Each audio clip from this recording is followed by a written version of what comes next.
mais on va clarifier, parce que l'euro, c'est important. C'est la monnaie pour nos concitoyens, ce n'est pas qu'une politique étrangère, ce n'est pas que des sujets abstraits, c'est avec quoi on paye. On sort ou pas de l'euro? Il faut retrouver On revient au franc ou pas? Il faut retrouver notre monnaie nationale. Donc on revient au franc. C'est essentiel. D'accord. Essentiel. Donc Essentiel. on revient au franc. Donc vous proposez bien de sortir de l'euro.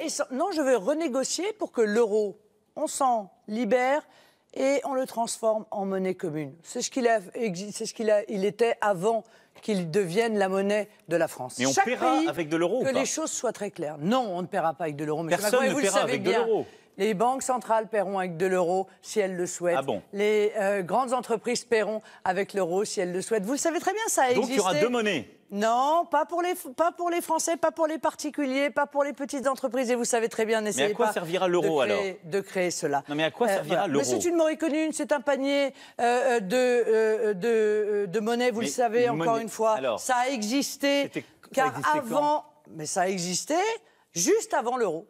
Juste avant que l'euro devienne notre monnaie physique en France. Eh oui, eh oui, eh oui, eh oui. C'était l'euro, déjà.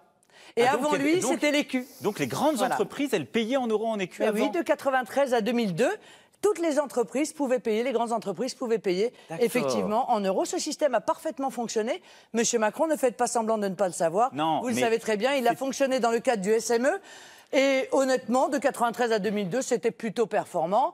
Mais ce qu'il faut que les Français comprennent surtout, c'est que, à la limite, ça ne les regarde même pas, cette euro-monnaie commune. C'est une monnaie, une facilité entre les États. C'est une facilité pour les banques centrales. Mais ça ne les touche pas, eux. Et les grandes entreprises, ça les touchera? Eux, ils auront une monnaie. Mais les exports, ça les touche pas. Vous pouvez arrêter de me couper la parole 2 minutes? Non, mais vous parlez beaucoup, Madame Le Pen. Oui, je parle beaucoup, mais vous allez vous rattraper. Donc les Français, ils auront une monnaie dans leur portefeuille. On a compris. C'est une monnaie qui permettra encore une fois de retrouver un niveau adapté à notre économie et donc d'exporter à nouveau. Et donc de partir à la conquête du monde à nouveau. On a compris, merci Marine Le Pen. Mais l'euro a eu des conséquences très lourdes sur le pouvoir d'achat des Français, puisque sa mise en place a entraîné une augmentation assez spectaculaire des prix quand même. Ah bon, merci Marine Le Pen.